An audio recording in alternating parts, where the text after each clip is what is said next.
소속을 알 수 있는 부대 마크도 없고 계급장도 없고 이름도 없는 특공 비밀 조직이 우크라이나에 등장했습니다.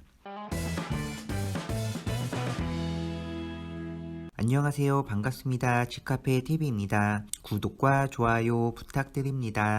러시아의 크림반도 합병 당시에 선봉이었던 리틀 그린맨이 우크라이나에 등장하면서 긴장감이 더 높아지고 있습니다. 푸틴 러시아 대통령이 우크라이나 동부 돈바스 지역에 있는 친러시아 분리주의 공화국에 군사 투입을 지시, 전면전으로 사상자가 속출하면서 전쟁이 막 시작되고 있는데요. 이러한 가운데 우크라이나 국경 인근에 러시아 군으로 추정되는 부대 리틀 그린맨이 등장했다고 다수의 외신이 전하고 있습니다. 리틀 그린맨은 영화나 소설에서 외계인을 가리키는 단어로 러시아가 2014년 크림반도 합병 때 해당 부대를 투입한 것으로 알려졌습니다. 이들은 소속을 알 수 있는 부대 마크나 계급장, 휘장이 없는 초록색 군복을 입는 점이 특징이라고 하는데요.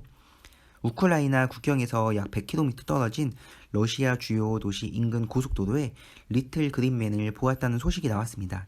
이들이 탄 군용 차량에는 번호판도 없고 방한모를 쓴 군인들의 군복에도 이름과 계급 등 아무런 휘장이 없었다고 합니다.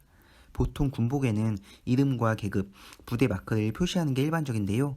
다수의 외신은 지난 2014년 러시아의 크림반도 침공 때 활약했던 그 리틀 그린맨과 유사하다고 했습니다. 러시아는 앞서 크림반도 점령 당시 리틀 그린맨을 투입한 것으로 알려졌는데요.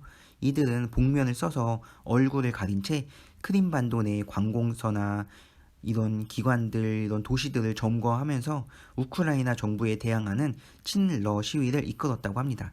국제사회는 이를 근거로 러시아 개입설을 제기했었는데요. 푸틴은 우크라이나에 단 한 명의 러시아 군인도 개입한 적이 없었다고 선을 그었습니다. 하지만 이후에 이들이 러시아 군이라는 사실이 드러났죠.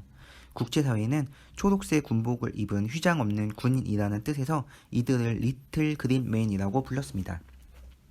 러시아의 크림반도 합병 당시 선봉에 섰던 리틀 그린맨이 약 8년 만에 다시 우크라이나 사태에 재등장하자 무력 충돌이 절정에 이를 것이라는 경고가 나오고 있습니다. 위성 사진을 바탕으로 우크라이나 국경 근처에 대규모 러시아 군사활동이 계속되고 있는 것으로 보고 있습니다. 계급장도 없고 이름도 없고 얼굴까지 가리고 있어서 도무지 확인할 수 없는 이들, 그린 리틀맨이라고 불리는 이 비밀 부대의 등장으로 전쟁이 절정에 이르면서 크림반도 합병 때처럼 이들이 어떤 역할을 할 것인지 국제사회의 관심이 모아지고 있습니다.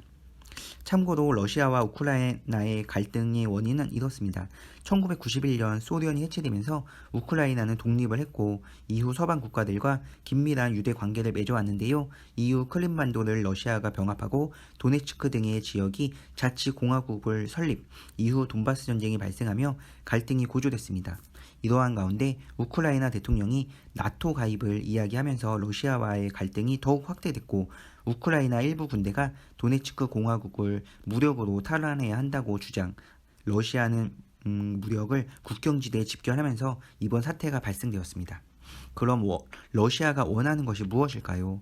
우크라이나가 나토에 가입을 할 경우 러시아 영토 근처에 모스크바를 위협하는 무기 시스템이 유입될 수 있다는 점에 강하게 반발하고 있습니다.